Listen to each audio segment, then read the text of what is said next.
Novels T V YouTube channel پر آپ سب کو خوش آمدید کہتی ہوں۔ چینل کو سبسکرائب کر کے بیل آئیکن کلک کر لیں تاکہ تمام نئی ایپیسوڈ پر وقت ملتی رہیں۔ آج میں ناول یہ عشق مشکل ہے کہ کس نمبر 11 لے کے آئی ہوں۔ اسپتال کے کوریڈور سے گزرتا وہ ایک کمرے کے سامنے آ کر رکا تھا۔ ہاتھ میں پکڑے گلدستے کو اس نے مضبوطی سے تھام رکھا تھا۔ دوسرے ہاتھ سے دروازے کی نوب گھما کر وہ اندر داخل ہوا تو بیڈ پر بیٹھی آرزو نے سر اٹھا کر اسے دیکھا تو ایک جھٹکا تھا جو اسے لگا تھا۔ وہ اس وقت ہر چیز سوچ سکتی تھی سوائے اس شخص کی موجودگی کے۔ آہستہ سے قدم بڑھاتا وہ اس کے سامنے آ رکا تھا۔ کیسی ہو؟ اس کی گود میں وہ پھول رکھتا پاس رکھی کرسی پر بیٹھ گیا۔ زندہ ہوں اپنے پچھتاووں اور گناہوں کے ساتھ، یہی زندگی ہے۔ اس کی بات پر وہ فقط اتنا ہی کہہ سکا، کیا تم نے مجھے معاف کر دیا؟ اپنے ہاتھوں کو دیکھتے وہ آہستہ سا پوچھ بیٹھی، جس پر زین نے اس کا جھکا سر دیکھا۔ میری بہن نے تمہیں معاف کر دیا ہے، اور تم نے؟ اب کی بار اس نے سر اٹھا کر زین کو دیکھا تھا جو اس کی گود میں رکھے پھولوں کو دیکھ رہا تھا۔ تم میری گناہ گار نہیں تھی، تو کیا تم مجھے ایک موقع دو گے زین، اپنی غلطیاں سدھارنے کا؟ وہ ایک امید سے اسے دیکھ رہی تھی۔ میں کون ہوتا ہوں تمہیں موقع دینے والا؟ تمہیں قدرت نے یہ ایک موقع دیا ہے، امید کرتا ہوں تم ماضی میں کی گئی غلطیوں کو دہراؤ گی نہیں۔ اتنا کہہ کر وہ اٹھ کر دروازے کی جانب بڑھا تھا۔ مجھ سے شادی کر سکتے ہو؟ میں ایک مکمل زندگی گزارنا چاہتی ہوں۔ اپنی انا کچلتے اس نے بہت ہمت جمع کر کے یہ کہا تو ضبط سے زین نے مٹھیاں بھینچی۔ میں کسی اور کی امانت ہوں، جلد شادی کرنے والا ہوں۔ میرے سہارے کے بغیر بھی تم آگے بڑھ سکتی ہو۔ سرد لہجے میں کہتا وہ وہاں مزید نہیں رکا تھا۔ وہ جانتا تھا کہ رکا تو شاید آج وہ ہو جائے جس کی خواہش وہ مر کر بھی نہیں کر سکتا تھا۔ اس کے انکار پر کئی آنسو ٹوٹ کر اس کے آرزوں پر بہے تھے۔ اچھے سے برا بننا جتنا آسان ہوتا ہے، برے سے اچھا بننا اتنا ہی مشکل۔ جب آپ اچھے ہوتے ہو اور پھر برے کی طرف چلے جاتے ہو، آپ کسی کو جواب دہ نہیں ہوتے، مگر جب آپ برے ہوتے ہو اور اچھے بننے لگتے ہو تو یہ دنیا یقین نہیں کرتی۔ اسے یقین دلاتے دلاتے آپ ٹوٹ جاتے ہو، اور یہی اب اس کے ساتھ ہوا تھا۔ اپنی خامیاں چھپانے کو وہ دنیا کی نظروں سے اوجھل ہو گئی تھی۔ وہ ایک بار زین سے بات کرنا چاہتی تھی مگر کچھ بھی نہیں کر سکی۔ وہ اپنا کام کر کے واپس ہٹ میں آیا تو غیر معمولی احساس نے اسے اپنی لپیٹ میں لیا تھا۔ وہ جیسے ہی ہٹ میں داخل ہوا، سامنے زمین پر بنفشے کو بے ہوش دیکھ کر اس کی جان لبوں کو آئی تھی۔ بیا! وہ تقریباً بھاگتے ہوئے اس تک پہنچا اور اس کا سر زمین سے اٹھا کر اپنی گود میں رکھا۔ بیا آنکھیں کھولیں، کیا ہوا ہے آپ کو بیا؟ اس کا چہرہ تھپ تھپائے وہ اسے اٹھانے کی کوشش کر رہا تھا جس کا وجود سرد پڑ رہا تھا۔ بنا وقت ضائع کیے وہ اسے باہوں میں اٹھائے اندر بیڈ روم لایا اور اس کے چہرے پر پانی چھڑکا۔ مسلسل اس کے ہاتھوں کو مسلتے وہ اسے گرمائش پہنچا رہا تھا۔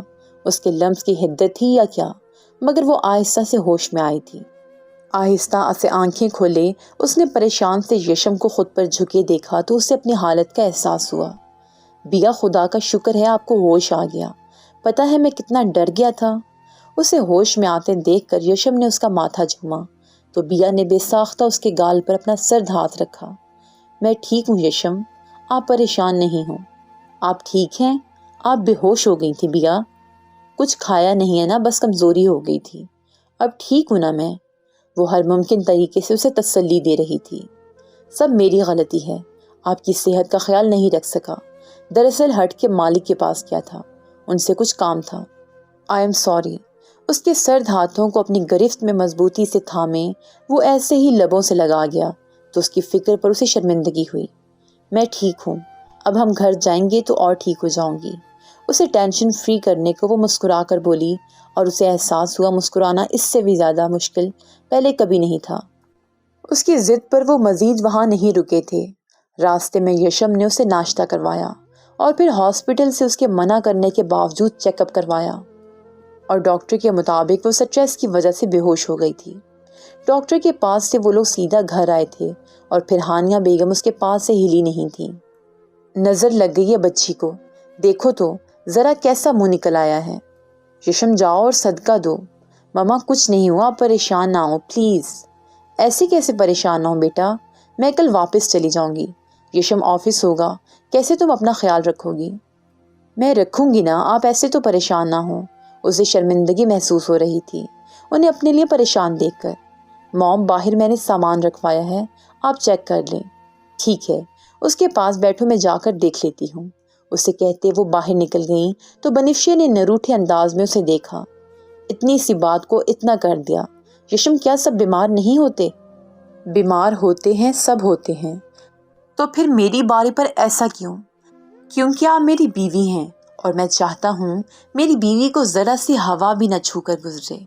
اتنے شدت پسند نہیں ہوں، اگر کل کو مجھے کچھ ہو گیا تو کیا کریں گے؟ چہرے پر سنجیدگی لائے وہ یشم کے دل پر کچوکا لگا گئی۔ تو میں خود کو ختم کر لوں گا، سختی سے کہتا وہ وہاں مزید رکا نہیں تھا۔ اس کی شدت پسندی پر وہ سر جھکا گئی۔ وہ کیسے اسے دور رہے گی؟ کتنا مشکل تھا۔ کوئی ایسی بات ہے جو آپ کو پریشان کر رہی ہے؟ نہیں، بالکل بھی نہیں۔ وہ اپنی وجہ سے اسے مصیبت میں نہیں ڈال سکتی تھی۔ یشم نے بغور اس کا چہرہ دیکھا اور پھر سر ہلاتا وہ وہاں سے اٹھ گیا۔ اس کے جاتے ہی اس نے بیڈ کراؤن سے سر ٹکایا تھا۔ آخر کیوں؟ جب سب ٹھیک ہونے لگتا تھا تو کوئی نہ کوئی ایسی بات ہو ہی جاتی تھی۔ یہ پھول کون دے کر گیا ہے؟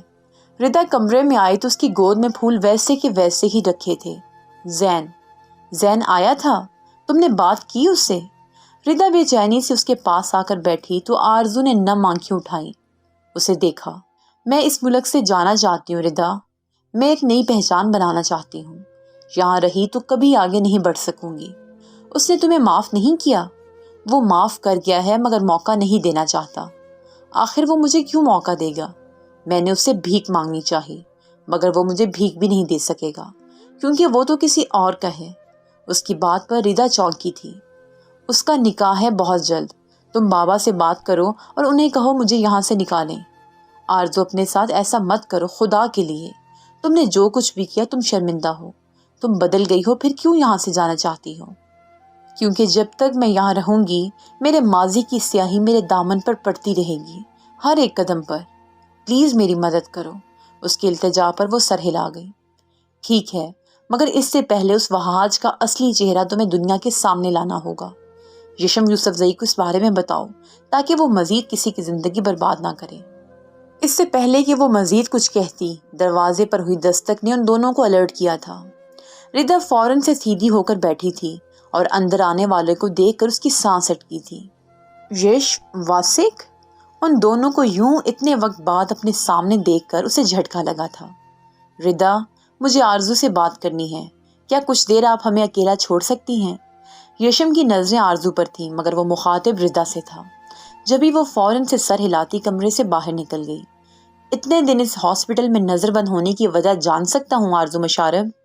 کرسی گھسیٹ کر بیٹھتے یشم نے بغور سے دیکھا جو اب بری طرح اپنی انگلیاں چٹکا رہی تھی۔ آرزو، یہ خاموشی؟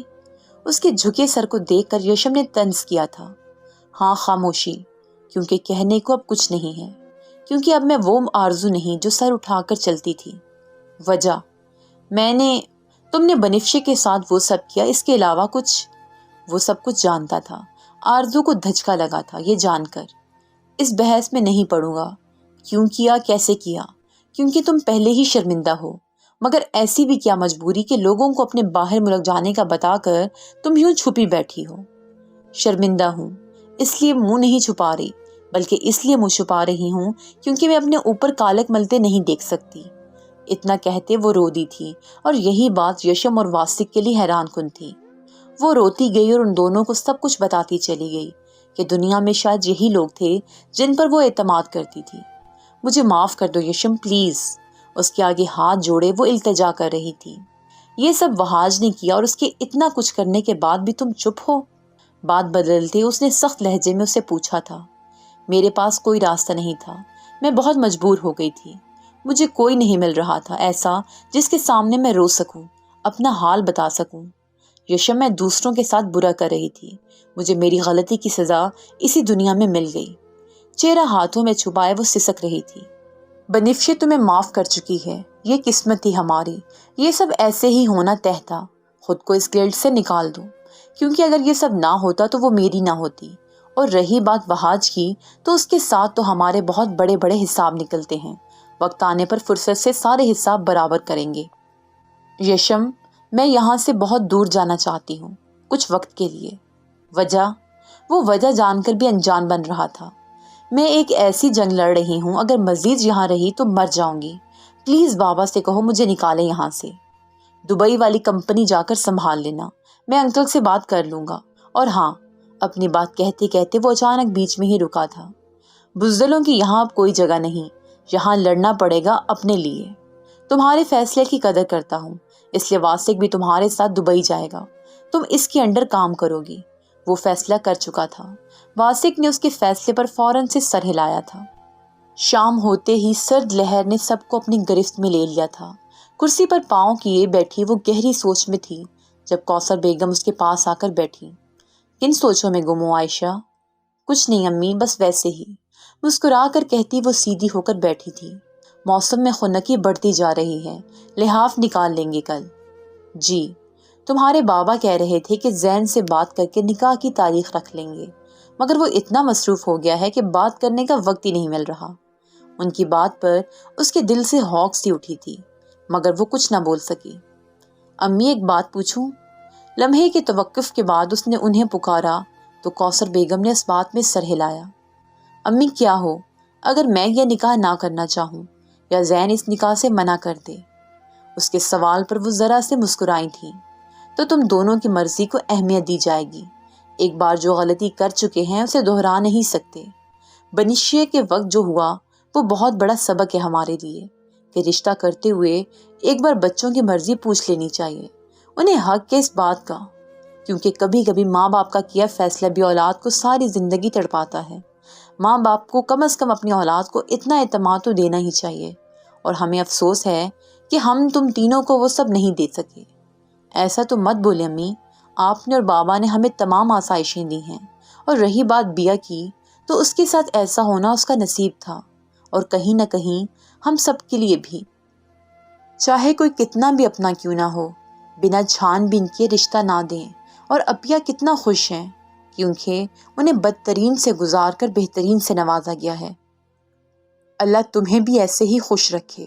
اس کے سر پر ہاتھ رکھ کر وہ وہاں سے اٹھ گئی، اور ان کی بات پر وہ پھیکی سی مسکراہٹ اس کے چہرے پر آئی تھی۔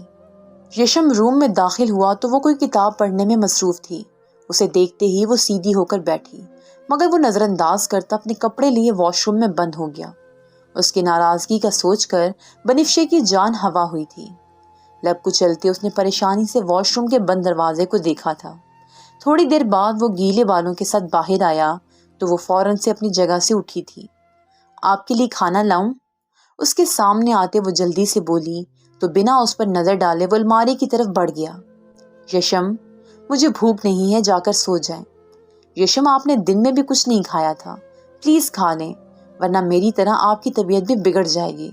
اس کی بات پر طنزیہ ہنسی ہنستا وہ اس کے سامنے آیا تو اس نے ناسمجھی سے یشم کا چہرہ دیکھا۔ میرے لیے اتنی فکر مند نہ ہو، کیونکہ اگر کل کو مجھے کچھ ہو گیا اور میں اس سے پہلے وہ اپنی بات مکمل کرتا۔ بنفشے نے تڑپ کر اس کے ہونٹوں پر ہاتھ رکھا تھا۔ ایسی بات کیوں کر رہے ہیں یشم؟ مجھ سے ناراضگی ہے تو مجھے سنائیں، یوں مرنے کی باتیں مت کریں۔ شروعات تو آپ نے ہی کی تھی نا مسز یوسف زئی۔ اس کا ہاتھ ہونٹوں سے ہٹاتے وہ سرد لہجے میں بولا تو وہ بے ساختہ اس کے سینے سے لگی تھی۔ جانتی ہوں غلط بولا تھا، مگر آپ کو حق نہیں ہے، آپ غصے میں بھی ایسی بات کریں یشم یوسف زئی۔ اس کے سینے پر ہاتھ مارتے وہ غصے سے بولی تو بے ساختہ وہ مسکرایا تھا، مگر فوراً اپنی مسکراہٹ چھپائے وہ سنجیدہ ہو گیا اور اس کا چہرہ اوپر اٹھائے اس کی آنکھوں کو لبوں سے چھو کر پیچھے ہوا۔ کچھ آفس کا کام ہے، اسٹڈی روم میں جا رہا ہوں، میرا انتظار مت کیجیے گا۔ اس کا گال تھپ تھپاتے وہ آگے بڑھا، مگر بنفشے نے اس کا ہاتھ تھام کر اسے روکا۔ ناراض ہیں ابھی بھی؟ نہیں، میں ناراض نہیں ہوں، لیکن آئندہ کچھ بھی ایسا بولنے سے پہلے میرا ایک بار سوچ لیجیے گا۔ اب آرام کریں، بھوک لگے گی تو میں خود کھا لوں گا، ٹھیک ہے؟ اس کے ماتھے پر لب رکھتے وہ چلا اور وہ وہیں کھڑی رہ گئی۔ وہ اداسی سے بالکنی میں کھڑی ڈھلتی شام کا منظر دیکھ رہی تھی۔ ہانیہ بیگم آج واپس چلی گئی تھی اور یشم آفس میں تھا۔ اس کا دل تھا وہ اپنے گھر جائے، مگر سفر کا سوچ کر ہی اس کا دل خراب ہوا تھا۔ دوسرا وہاں وہاج کی موجودگی اسے اپنے ارادے سے باز رکھ رہی تھی۔ گھر میں زین اور عائشہ کے نکاح کی بات چیت ہو رہی تھی، مگر ان دونوں کی طرف سے ہی عجیب سے رویے پر وہ دونوں پریشان تھے۔ کوثر بیگم نے اس سے کہا تھا کہ وہ بات کرے، اور اس نے وعدہ بھی کر لیا تھا۔ کچھ وقت پہلے زین نے اسے آرزو کے بارے میں بتایا تھا اور اس نے معاف بھی کر دیا تھا۔ اس نے زین کی آنکھوں میں آرزو کے لیے ہمدردی دیکھی، مگر کیا وہ محبت تھی وہ سمجھ نہیں پا رہی تھی۔ عائشہ اور زین بچپن سے ساتھ تھے، ایک دوسرے کے لیے پسندیدگی رکھتے تھے، تو اب کیا زین کا یوں کسی اور کی طرف رجحان؟ وہ اسے الزام نہیں دے سکتی تھی، کیونکہ وہ خود بھی تو کسی کی محبت میں گرفتار ہوئی تھی۔ وہ کھل کر زین سے بات کرنا چاہتی تھی، تبھی اس نے زین کو گھر آنے کا کہا تھا اور اس نے حامی بھی بھر لی تھی۔ ان سب فکروں کو لیے وہ یوں ہی بالکنی میں کھڑی تھی جب کسی نے پیچھے سے اسے اپنے حساب میں قید کیا تھا۔ مخصوص خوشبو اور لمس محسوس کر کے اس کے چہرے پر مسکراہٹ آئی تھی، ساری فکریں خود ہی ختم ہو گئی تھیں۔ ویلکم ہوم، اپنے کندھے پر اس کے لب محسوس کر کے وہ خود میں سمٹی تھی۔ تھینکس ڈارلنگ، ویسے آپ اتنی ٹھنڈ میں یہاں کیوں کھڑی ہیں؟ اس کا رخ اپنی طرف کرتے وہ پوچھ بیٹھا۔ کچھ نہیں، اکیلے دل نہیں لگ رہا تھا تو یہاں یہ شور دیکھنے آ گئی۔ خیر آپ فریش ہو جائیں، میں چائے بناتی ہوں، پھر چائے پئیں گے۔ اس کے گال پر ہاتھ رکھ کر وہ کہتے باہر کی جانب بڑھی تو یشم نے گردن موڑ کر اسے جاتے دیکھا۔ اس کی الجھن سے انجان تو وہ ہرگز نہیں تھا۔ فریش ہو کر وہ باہر آیا تو وہ اس کا ہی انتظار کر رہی تھی۔ کوئی بات پریشان کر رہی ہے بیا؟ اسے مسلسل خاموش دیکھ کر یشم نے اس کا ہاتھ تھاما تو وہ نفی میں سر ہلا گئی۔ آپ جانتی ہیں نا، مجھ سے کچھ بھی چھپانا مشکل نہیں ہے، آپ کے چہرے پر سب لکھا ہوا ہوتا ہے۔ عائشہ اور زین کی وجہ سے پریشان ہیں؟ یشم کی بات پر اس نے چونک کر اسے دیکھا تھا۔ آپ کو کیا لگتا ہے میں اپنوں سے اتنا بے خبر ہوں؟ نہیں، مگر میری سمجھ میں کچھ نہیں آ رہا۔ امی چاہتی ہیں میں ان دونوں سے بات کروں، جبکہ مجھ سے زیادہ ان دونوں کو ایک دوسرے سے بات کرنے کی ضرورت ہے۔ وہ دونوں کریں گے بات، انہیں وقت دیں۔ یشم، میں زین کو غلط نہیں کہہ سکتی، اس کی امی پاپا کی جس طرح ڈیتھ ہوئی تھی اس کے بعد اس کا آرزو سے ہمدردی کرنا میں اچھے سے سمجھ رہی ہوں۔ وہ ایسے دور سے گزر رہا ہے جہاں اسے سمجھنے کی ضرورت ہے، اور میں چاہتی ہوں کہ عائشہ اسے سمجھے۔ تو دوسری طرف میں عائشہ کا سوچتی ہوں، جس نے ہمیشہ ہی اس کا سوچا، اور اب اس کا بدلہ رویہ عائشہ کو توڑ رہا ہے۔ وہ اپنے رشتوں کو لے کر بہت حساس ہے۔ یشم، میں نہیں چاہتی کہ یہ غلط فیصلہ سب تباہ کر دے۔ اس نے اپنا دل کھول کر اس کے آگے رکھ دیا تھا۔ یشم نے آگے بڑھ کر اس کا چہرہ ہاتھوں کے پیالے میں بھرا۔ مجھے خوشی ہے کہ آپ ایک طرف کی بات نہیں سوچ رہی، آپ دونوں کو سمجھ رہی ہیں، مگر آپ پریشان نہیں ہوں۔ آرزو یہاں سے جانا چاہتی ہے اور واسق اس کے ساتھ جا رہا ہے۔ زین اور عائشہ کے درمیان بھی سب ٹھیک ہو جائے گا، ڈونٹ وری۔ اس کے ماتھے پر لب رکھتے وہ اسے پرسکون کرنا چاہتا تھا، اور وہ ہو بھی گئی تھی۔ اپنے گھر میں قدم رکھتے ایک اجنبی سے احساس اسے ہوا تھا۔ اتنے وقت سے وہ اپنے گھر سے دور تھی، ایسا لگ رہا تھا جیسے وہ کسی انجانی جگہ پر آ گئی ہے۔ دل میں ہوک سی اٹھی تھی، مگر خود کو سنبھالتے وہ رضا کے ساتھ اوپر آئی اور اپنا سامان پیک کرنے لگی۔ آرزو، ایک بار پھر سوچ لو میری جان، ایسے اپنا ملک چھوڑنا آسان تو نہیں ہے۔ رضا نے ایک بار پھر اس سے سمجھانا چاہا تھا، اور وہ یہ کام کل سے کر رہی تھی۔ ہرگز نہیں رضا، میں اب یہاں نہیں رک سکتی۔ کیوں؟ آخر صرف زین کی وجہ سے تو میں بات کرتی ہوں۔ میں کہتی ہوں اسے تمہیں ایک موقع دے دے، دیکھنا وہ مان جائے گا۔ میں نہیں چاہتی رضا کہ وہ مانے۔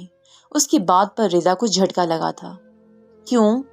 وہ کسی کی امانت ہے، اور میں اس سے التجا کر کے اسے اپنوں سے دور نہیں کر سکتی۔ میں پہلے ہی بری ہوں، کسی کی خوشیوں کو لات مار کر میں اپنی خوشیاں نہیں حاصل کر سکتی۔ اب میں یہ نہیں کر سکوں گی۔ اگر وہ کسی کا نہ ہوتا تو شاید میں اس سے التجا کر لیتی، اس سے اپنی محبت کی بھیک مانگ لیتی، وہ محبت جو میں جانے انجانے میں اس سے کر بیٹھی ہوں۔ مگر اب جب کہ میں جانتی ہوں کوئی ہے جو اس شخص کے خواب سجائے بیٹھی ہے، اس کا حق زیادہ ہے زین پر۔ میں ان دونوں کو خوش دیکھنا چاہتی ہوں۔ میں ایک اچھی لڑکی بننا چاہتی ہوں تاکہ مجھے اچھا ہمسفر مل سکے۔ میں ایک مکمل زندگی چاہتی ہوں ردا، اور یہ سب مجھے اس جگہ سے دور جا کر ہی مل سکتا ہے۔ تم خود کو اذیت دینے جا رہی ہو آرزو، مت کرو۔ تم ایسی تو نہیں تھی کبھی بھی۔ میں جانتی ہوں غلطی ہوئی ہے، ہر انسان سے ہوتی ہے، مگر تم آرزو مشارب ہو، تم جو خود کو سنبھال سکتی ہو۔ میں آرزو مشارب ضرور ہوں، مگر ہوں تو انسان ہی نا۔ مجھ میں شاید اب وہ پہلی والی بات نہیں رہی۔ تم جانتی ہو ردا، کتنا درد ہوتا ہے جب کوئی آپ کی ویڈیو آپ کے سامنے پیش کر دے اور آپ کا سر شرمندگی سے ایسا جھکے کہ آپ کو لگے اب یہ سر جب بھی اٹھے گا سب کی نفرت بھری نظریں آپ کے وجود پر پڑ کر آپ کو فنا کر دیں گی۔ وہ حد سے زیادہ ٹوٹ گئی تھی۔ ردا کو اس پر ترس آیا تھا۔ میں نہیں چاہتی ردا کہ میرے بابا کو میرے بارے میں کچھ بھی پتا چلے۔ میں ایک اچھی بیٹی بننا چاہتی ہوں۔ تم دعا کرنا میرے لیے پلیز۔ اس کی بات پر ردا نے آگے بڑھ کر اسے گلے لگایا تھا۔ جو تھا جیسے بھی تھا، اب شاید وقت آ گیا تھا ان کے الگ ہونے کا۔ میں ایک آخری بار اسے ملنا چاہتی ہوں۔ میں اسے بتانا چاہتی ہوں سب۔ ردا، اس سے میری طرف سے ریکویسٹ کرنا کہ وہ ایک بار آ کر مجھ سے مل لے۔ اچھا ٹھیک ہے، میں کہوں گی اسے، تم بس خوش رہو۔ اس کے گال پر ہاتھ رکھتے وہ نم آنکھوں سے بولی تو وہ اس کے گلے لگ گئی۔